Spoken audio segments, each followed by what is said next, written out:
والصلاة والسلام على سيد المرسلين وعلى آله وصحبه أجمعين. أما بعد، معزز محترم حاضرین، السلام علیکم ورحمۃ اللہ وبرکاتہ۔ اللہ سبحانہ و تعالیٰ کے احسان ہے، اللہ کا شکر ہے کہ اللہ تبارک تعالیٰ نے ہم سب لوگوں کو یہ توفیق عطا فرمائی کہ ہم لوگ اس گرمی میں، اس دھوپ میں اپنی عبادت کے لیے، اپنی خیر کی امانت کے لیے جمع ہوں تاکہ اس وقت ایکٹ کو ریجیکٹ کروایا جا سکے۔ سبحان اللہ و بحمدہ، سبحان اللہ العظیم۔ اللہ سبحانہ و تعالیٰ کی حمد و ثنا کے بعد میں شکر گزار ہوں آپ تمام حضرات کا جو منگیر کے ہر کونے سے یہاں جمع ہوئے ہیں۔ اللہ آپ کے آنے کو قبول فرمائے، آمین یا رب العالمین۔ وقت ایکٹ اور وقت پر بات کرنے سے پہلے میں آپ لوگوں کو ایک بات سمجھانا چاہتا ہوں، وہ یہ ہے کہ ہم لوگ جمہوریت میں رہتے ہیں اور جمہوریت میں اظہار کی آزادی کا حق ہوتا ہے، اور ہم لوگ اسی آزادی کے حق کو استعمال کرتے ہوئے یہاں جمع ہوئے ہیں۔ یہ استعمال جتنے سکون کے ساتھ کیا جائے گا، یہ استعمال جتنی اچھائی کے ساتھ کیا جائے گا، اتنی ہی اچھائی ہمیں واپس بھی ملے گی۔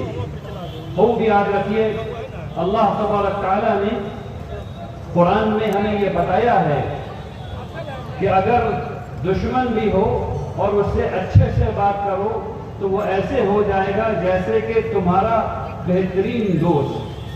تو کہنے کا مقصد یہ ہے کہ آپ اتنی بڑی تعداد میں یہاں جمع ہوئے ہیں۔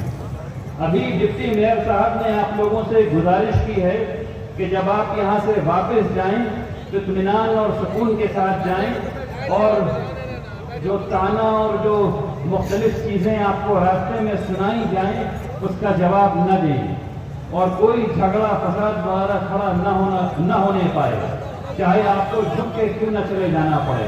اس کا خیال رکھیے گا انشاءاللہ۔ بات سب کی سمجھ میں آ گئی؟ بات سب کی سمجھ میں آ گئی؟ الحمدللہ رب العالمین۔ اب میں اپنی بات شروع کرتا ہوں۔ دیکھیے، وقت ایکٹ 2025 کس چیز کے لیے آیا ہے؟ یہ آیا ہے آپ کی وقت کی جائیداد کو کنٹرول کرنے کے لیے۔ جو لفظ میں آپ سے کہہ رہا ہوں اس کو یاد کر لیجئے۔ ابھی میں نے لفظ کہا ہے کنٹرول۔ وقت ایکٹ 2025 آیا ہے تاکہ آپ کی جائیدادوں کو کنٹرول کیا جا سکے۔ وقت 2025 لایا گیا ہے تاکہ آپ کو آپ کی وقت کی جائیدادوں سے محروم کیا جا سکے۔ دوسرا لفظ ہے محروم۔ پہلا تھا کنٹرول، دوسرا ہے محروم، اور تیسرا لفظ ہے آپ کا جو حق ہے عبادت کرنے کا، آپ کا جو حق ہے وقت کرنے کا، اس حق کو محدود کرنے کے لیے لایا جا رہا ہے۔ تو تیسرا لفظ جو ہے وہ ہے محدود کرنا۔ تو حکومت اس ایکٹ کے ذریعے وقت کی جائیدادوں کو کنٹرول کرنا چاہتی ہے، آپ کو وقت کی جائیداد سے محروم کرنا چاہتی ہے، اور آپ کے حق کو محدود کرنا چاہتی ہے۔ ان تین چیزوں کو آپ کو یاد رکھنا ہے۔ اب میں آپ کو بتاتا ہوں کہ وقت کیا چیز ہے، اصل میں کیا چیز ہے۔ وقت خیر کی یعنی چیریٹی کی ایک ایسی مثال ہے جو پوری دنیا میں کہیں نہیں ملتی۔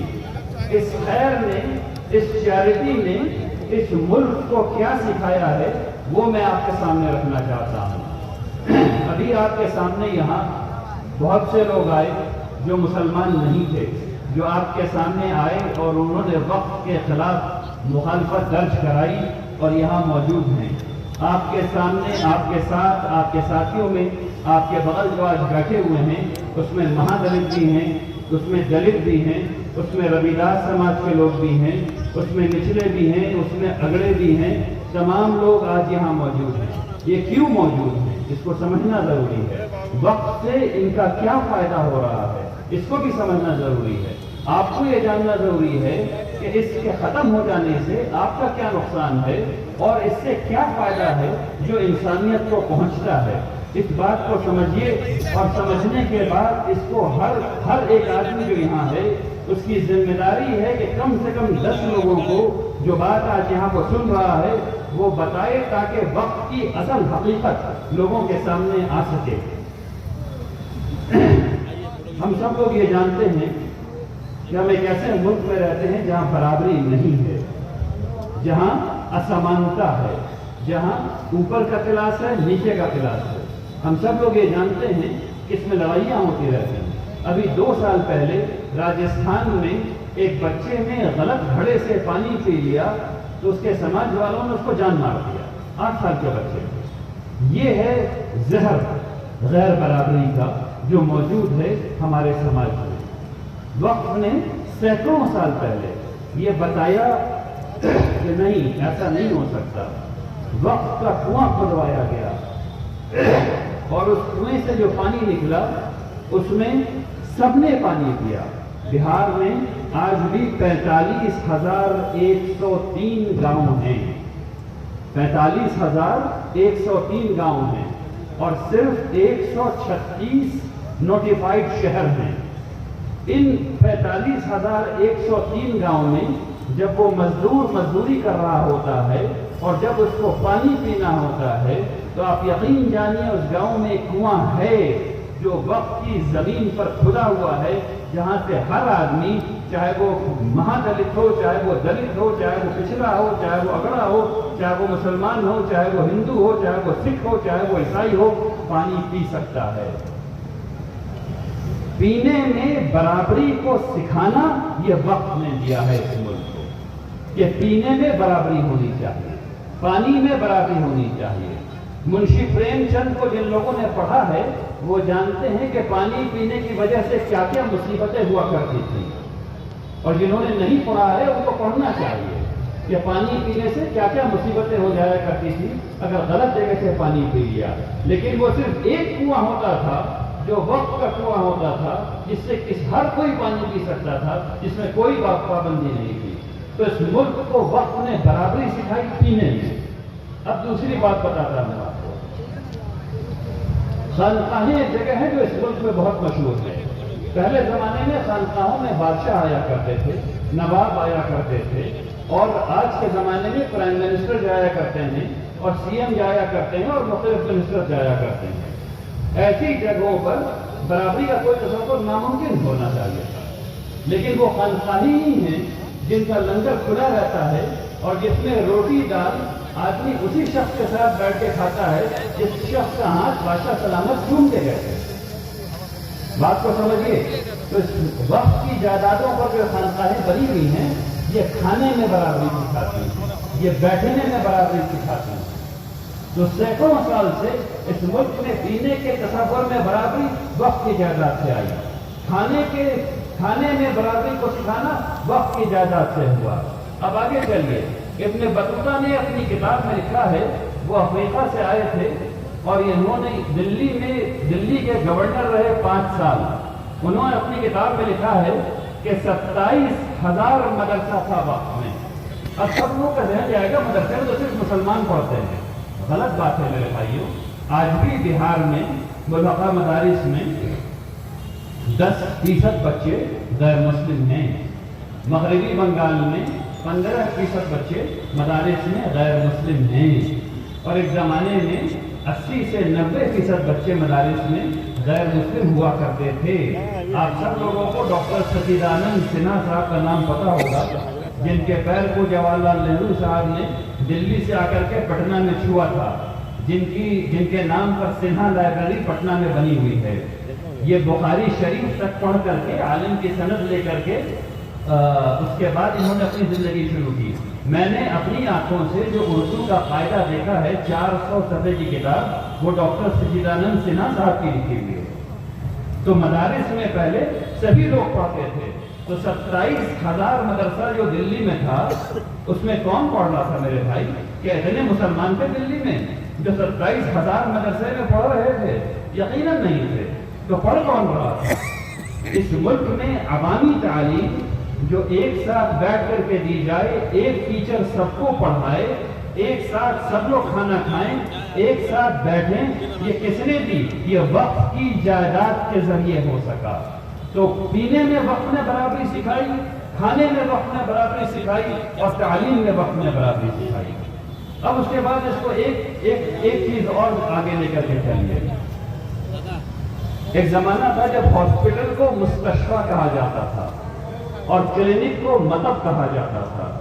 یہ جو مستشفیٰ اور مطب تھا، یعنی کہ ہاسپٹل اور کلینک، یہ تقریباً 100% وقت کی جائیداد پر بنا ہوا ہوتا تھا، اور یہاں علاج ہر آدمی کا مفت ہو رہا ہوتا تھا، چاہے وہ مہادلت ہو، چاہے وہ دلت ہو، چاہے وہ نچلا ہو، چاہے وہ اگڑا ہو، چاہے وہ مسلمان ہو، چاہے وہ ہندو ہو، چاہے وہ کوئی بھی ہو، کوئی بھی آدمی آ گیا، اس کا علاج ہونا ہے اور علاج مفت ہونا ہے۔ اور یہ کیسے ہو پا رہا تھا؟ یہ وقت کی جائیداد سے ہو پا رہا تھا۔ تو اس ملک کی تاریخ کو جب آپ کھول کر کے دیکھیں گے تو آپ کو پتہ چلے گا کہ اس ملک کو برابری کا تصور وقت کی جائیدادوں سے ملا ہے۔ اس لیے ہم سب کی ذمہ داری ہے کہ اس ایکٹ کو ریجیکٹ کروائیں انشاءاللہ۔ اب آپ کو میں دوسری بات بتاتا ہوں۔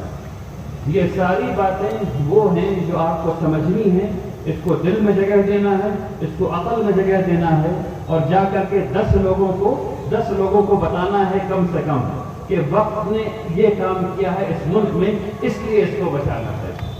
اب جب سے دستور بنا، ایک لفظ ہے جو بہت مشہور ہوا، اس کو کہتے ہیں سماجواد۔ سماجواد نے یہ کہا کہ روٹی کپڑا مکان سب کے پاس ہونا چاہیے، روٹی کپڑا مکان سب کے پاس ہونا چاہیے، اور اس کا تصور یہ تھا کہ کم سے کم ایسا ہو جائے گا تو سب لوگوں میں برابری آ جائے گی، سب میں برابری، کم سے کم برابری، جو منیمم برابری ہے وہ آ جائے گی۔ تو وقت نے کیا کہا؟ وقت نے کہا نہیں، سینکڑوں سال پہلے کا نہیں، روٹی کپڑا مکان تو ٹھیک ہے، موت میں بھی ڈگنیٹی ہونی چاہیے، انسان کو بے عزتی سے نہیں مرنا چاہیے، اس کو عزت کے ساتھ مرنا چاہیے۔ تو آئیے میں آپ کو وہ واقعہ بتاتا ہوں کہ کس طرح وقت ایک زمانے میں آپریٹ کرتا تھا اپنے معاشرے میں۔ جو ایک معاشرہ بنتا ہے، اس معاشرے میں تمام لوگ، چاہے وہ مسلمان ہوں، چاہے وہ کسی بھی مذہب سے تعلق رکھتے ہوں، کسی بھی ذات سے تعلق رکھتے ہوں، وقت نے کیا کیا ہوا تھا، اس کو سمجھیے۔ اگر آپ بیٹھ جائیں اچھا رہے گا، سب لوگ ادھر ہی بیٹھ جائیں، کھڑے رہنے سے کوئی فائدہ نہیں ہے، بیٹھ جائیں گے انشاءاللہ۔ اب اس بات کو سمجھیے، ٹھیک ہے، کوئی بات نہیں، جن کو بیٹھنا ہوگا بیٹھ جائیں گے انشاءاللہ۔ ٹھیک، اب بات سنیے، بات اہم ہے، اس کو سنیے، غور سے سنیے۔ ہماری ایک بیٹی کو بچہ پیدا ہوا، اس بچے کو پیدا کرنے میں کس نے مدد کی؟ اسی مستشفیٰ اور اسی مطب کے ڈاکٹر نے، اسی مستشفیٰ اور اسی مطب یعنی ہاسپٹل اور کلینک کے ڈاکٹرز نے اور نرسز نے جو وقت سے ٹرینڈ تھی، وہ آئیں اور انہوں نے بچے کی پیدائش میں مدد کی۔ اب اس زمانے میں اکثر عورتوں کا انتقال ہو جایا کرتا تھا ولادت کے بعد، بچوں کے پیدائش کے بعد، لیکن جو بچہ پیدا ہوا اس کو دودھ کی ضرورت ہے، تو گاؤں سے ایک بوا آئیں گی جو دودھ پلائیں گی۔ تو ایک وقت موجود تھا جو اس بوا کو اس دودھ کی اجرت دیتا تھا کہ آئیے آپ پلائیے، تاکہ لوگ خوش دلی سے آ کر کے دودھ پلا سکیں اور جا سکیں، اور اس میں اس کے باپ کا کوئی پیسہ نہیں لگ رہا تھا، وہ پیسہ وقت سے آ رہا تھا۔ تو پیدائش مفت، اس کے بعد کا دودھ مفت، اس کے بعد وہ بچہ بڑا ہوا، اس کو تعلیم کی ضرورت پڑی تو وہ گیا مکتب، اور اس میں ہندو بھی ہیں اور مسلمان بھی ہیں اور سکھ بھی ہیں اور عیسائی بھی ہیں۔ اب یہ سارے لوگ مکتب گئے، وہ بچہ مکتب گیا، مکتب کی جگہ وقت پر، اور جو مدرس کو جو سیلری مل رہی ہے وہ وقت سے آ رہی ہے۔ تو پڑھائی جو ہے شروعاتی درجے کی وہ تھی مفت، باپ کو کوئی پیسہ دینے کی ضرورت نہیں پڑی۔ اس کے بعد وہ اوپر والے درجے میں گیا، وہ گیا مدرسے میں، مدرسے کا مطلب ہوتا ہے اسکول، وہ گیا اسکول میں۔ اسکول جس زمین پر وہ وقت، جو بلڈنگ ہے وہ وقت، اور جو سیلری دی جا رہی ہے اس کو وہ وقت سے آ رہی ہے۔ تو اس کے دوسرے درجے کی پڑھائی مفت. اس کے بعد اس کو لگا کہ اس کو حکیم بننا ہے, اس کے بعد اس کو لگا کہ اس کو اکاؤنٹنٹ بننا ہے, اس کے بعد اس کو لگا کہ اس کو منشی بننا ہے, کچھ بھی بننا ہے, اور وہ تعلیم کے لیے وہ اوپر والے مدرسے میں گیا, جامعہ میں گیا, اور جامعہ کا مطلب ہوتا ہے یونیورسٹی, اور یونیورسٹی جس زمین پہ بنی ہوئی ہے وہ ہے وقف کی, اور جو بلڈنگ ہے وہ ہے وقف کا, اور جو سیلری آ رہی ہے مدرسین کی, پروفیسرز کی اور لیکچررز کی, وہ آ رہی ہے وقف سے, اور وہ فری. تو بچے کا پیدا ہونا فری, بچے کا کھانا فری, بچے کی پوری تعلیم اسپیشلائزیشن تک فری. اس کے بعد بچے کو پڑھنے کے بعد یہ لگا کہ اس کو بزنس کرنا ہے, تو بیاج پر پیسہ دیں گے تو انٹرسٹ لگے گا, اور مسلمان انٹرسٹ لیتا نہیں, تو پھر کیا کرنا ہے اس کو وقت کے پاس جانا ہے اور کہنا ہے کہ مجھے پیسہ چاہیے بزنس کرنے کے لیے. تو اس کو ملے گا بیاج رہت پیسہ, انٹرسٹ فری پیسہ ملے گا, جس سے وہ بزنس کرے گا, اور اس کے بعد پھر وہ بزنس کرنے کے بعد پیسہ واپس کرے گا. اس کے بعد اس کو خیال ہوگا کہ ہم کو اللہ سے لو لگانا چاہیے, تو جس زمین پر مسجد بنی ہوئی ہے وہ وقت, جو مسجد ہے وہ وقت, جو امام صاحب نماز پڑھا رہے ہیں ان کو سیلری وقت سے آ رہی ہے, جو مؤذن اذان دے رہا ہے اس کو سیلری وقت سے آ رہی ہے. وہ گیا, اس نے اللہ سے لو لگائی, اور اس کی روحانیت بھی فری. اس کے بعد وہ مر گیا, اور مرنے میں بھی ڈگنیٹی ہے کہ اس کے کفن کا اور اس کے دفن کا دونوں چیز وقت کو دینا ہے. اس ملک میں کبھی آج تک ایسا نہیں ہوا کہ کسی بچے کو اپنے والد کی قبر خریدنا پڑی ہو. آپ میں سے کتنے لوگوں نے اپنے والد کی قبر خریدی؟ بس ہاتھ اٹھا کے بتائیے. ایک بھی نہیں, ہوا ہی نہیں اس ملک میں. لیکن امریکہ اور یورپ میں ہر روز ایسا ہوتا ہے. وہاں بزنس ہے, وہاں یہ چیز بزنس ہے, اس کو گریو یارڈ بزنس کہتے ہیں, قبرستان کا بزنس. لوگ بڑی بڑی جائیداد خریدتے ہیں, اس میں قبروں کی پلاٹنگ ہوتی ہے, اور پلاٹ بکا کرتے ہیں. سامنے والا پلاٹ مہنگا بکتا ہے, پیچھے والا پلاٹ کم مہنگا بکتا ہے. ہر ایک قبر 10 لاکھ کی, 15 لاکھ کی, 20 لاکھ کی. اور یقین جانیے اگر یہ وقت ایکٹ آ گیا تو ایک دن اس ملک میں آئے گا جب اسی طرح کی پلاٹنگ ہوگی, اور آپ سب کو اپنے والد کی قبر خریدنا پڑے گی. اس میں کوئی شبہ کسی کو نہیں ہونا چاہیے. اور میں یقین کے ساتھ کہہ سکتا ہوں کہ آپ کے گھر سے زیادہ مہنگی ہوگی قبر. جس زمین پر آپ کا گھر بنا ہوا ہے اس سے زیادہ مہنگی ہوگی قبر, جس کو آپ خریدیں گے. اور آپ کے پاس یقیناً پیسہ نہیں ہوگا تو ہر مسجد سے صدا گونجے گی فجر نہیں کہ فلاں صاحب کا انتقال ہو گیا ہے, ان کے بیٹے کے پاس پیسہ نہیں ہے دفن کے لیے, تو اب سب لوگ پیسہ دیں تاکہ قبرستان میں جگہ خریدی جا سکے. تو اگر یہ نہیں ہونے دینا ہے تو اس وقت ایپ کو روکنا ہوگا. میں بات کر رہا تھا سماجی برابری کی, تو آپ نے یہ دیکھا کہ پیدا ہونے سے لے کر کے مرنے تک وقت جو ہے وہ لوگوں کو سپورٹ کرتا تھا. وقت جو ہے وہ ہر میجر لائف ایونٹ جو ہوتا ہے اس میں وقت موجود تھا, تاکہ کسی بھی آدمی کو بے عزتی کا احساس نہ ہو, چاہے وہ بچے کا پیدا کرنا ہو, چاہے وہ بچے کا کھلانا ہو, چاہے وہ بچے کا پڑھانا ہو, چاہے وہ تجارت کرنا ہو, حتیٰ کہ اس کا مر جانا ہو. اور یہ سب لوگوں کے لیے تھا, اور یہ سب لوگوں کے لیے تھا. ہوا یہ کہ 200 سال پہلے تقریباً جب انگریز یہاں آئے اور انہوں نے ٹیکس کلیکٹ کرنا شروع کیا تو لوگوں کو اتنے انکم کی ضرورت ہی نہیں ہے, کیونکہ جب تمام چیزیں کمیونٹی بیسڈ ہو رہی ہیں, تمام چیزیں وقت سے آ رہی ہیں, تو ٹیکس کہاں سے آئے گا؟ تو انہوں نے تمام وقت کو خراب کرنا شروع کیا. 1864 میں پہلا وقت ویلیڈیٹنگ ایکٹ بنا. مطلب سب سے پہلے یہ فتنہ انگریز کو سوجھا کہ وقت جو ہے وہ خرابی کے لیے بنایا گیا, کیونکہ اس کو ٹیکس نہیں مل رہا تھا. اس نے کہا کہ نہیں, ویلیڈیٹ کریں گے, دیکھیں گے کہ وقت ہے کہ نہیں. اور یہ وقت ایکٹ ایگزیکٹلی وہی کرتا ہے. جب آپ وقت کر دیں گے تو یہ دیکھے گا کہ آپ نے شرارت کی ہے یا نہیں کی ہے. لکھا ہوا ہے باقاعدہ لکھا ہوا ہے, لفظ ہے کانٹریبنس, لکھا ہوا ہے کہ دیکھا جائے گا کہ آپ نے شرارت تو نہیں کر دی وقت کرنے میں. ارے بھائی میری زمین ہم چاہے کریں چاہے نہیں کریں, اس میں شرارت کہاں سے آ گئی؟ اور اگر مر گئے تو پھر آپ کے وارثین نے بھی شرارت تو نہیں کر دی. ٹھیک ہے.